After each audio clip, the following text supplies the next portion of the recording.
Marathi cinema बदलतोय, तो कात टाकतोय, तो प्रेक्षकांच्या मनाशी खेळायलाही घाबरत नाही. हे वाक्य मी माझ्या अगं अगं सुनबाई काय म्हणताय सासूबाई या चित्रपटाच्या रिव्ह्यू मध्ये सुद्धा वापरलेलं. आणि आता तेच वाक्य लेखक दिग्दर्शक आदित्य इंगळे यांच्या माया या चित्रपटाने पुन्हा खरं करून दाखवलंय.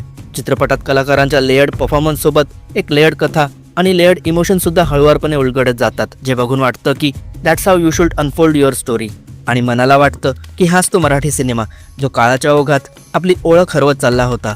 आपण म्हणतो की कंटेंट इज अ किंग, पण या कंटेंटला कलाकार, दिग्दर्शन आणि इतर तांत्रिक बाजूंची साथ मिळाल्यावर काय होतं याचं उत्तम उदाहरण म्हणजे हा चित्रपट. एका चांगल्या आणि बोल्ड कंटेंटला या सर्वांनी मिळून एका वेगळ्या उंचीवर नेले आहे. यामुळे हेच सिद्ध होतं की चित्रपटात चांगले मुरलेले कलाकार चित्रपटाचा स्टँडर्ड वाढवण्यात किती महत्त्वाचे असतात. चित्रपटाची कथा वरवर पाहता प्रेडिक्टेबल वाटते, पण इथेच आपली गल्लत होते, कारण आपण विचार करतो एक पण घडतं वेगळंच. कलाकारांचे इमोशन्स लेखक, दिग्दर्शक आणि खुद्द कलाकारांनी सुद्धा असे लपून ठेवले आहेत की शेवटपर्यंत ते आपल्या समोर येत नाहीत, पण जेव्हा येतात तेव्हा वाटतं की हे तर एक्सपेक्टच केलं नव्हतं. चित्रपटाची अजून एक स्ट्रेंथ म्हणजे त्याचं म्युझिक. अर्थपूर्ण गाणी कधीही कथेवर ओझं होत नाहीत, ते कथेला नेहमीच पुढे नेतात. पार्श्वसंगीतही जिथे गरज आहे तिथे आणि थोडकत वाजतं. बऱ्याच ठिकाणी फक्त संवादच ऐकू येतात, जे एक तल्लीन करणारी भावना उत्पन्न करतं. या संवादांमुळे तुम्ही चित्रपटात हरवून जाता. अभिनयाबद्दल काय बोलू, सर्वांचाच अभिनय टॉप क्वालिटीचा आहे.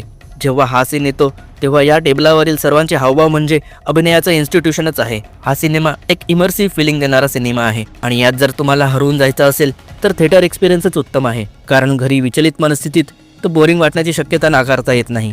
फक्त एक गोष्ट या चित्रपटाची विचित्र वाटते, ती म्हणजे एखादा माणूस नवीन ओळख झालेल्या माणसासमोर आपलं मन इतक्या अनफिल्टर्ड इमोशनसोबत कसं मोकळं करू शकतो. माया म्हणजेच मुक्ता बर्वे, महेश म्हणजेच गिरीश ओक यांच्यासमोर सहजासहजी आपलं मन मोकळं करते. एखादा डॉक्टर आपल्या पेशंटसमोर असं मन मोकळं करताना आपण सहसा पाहत नाही.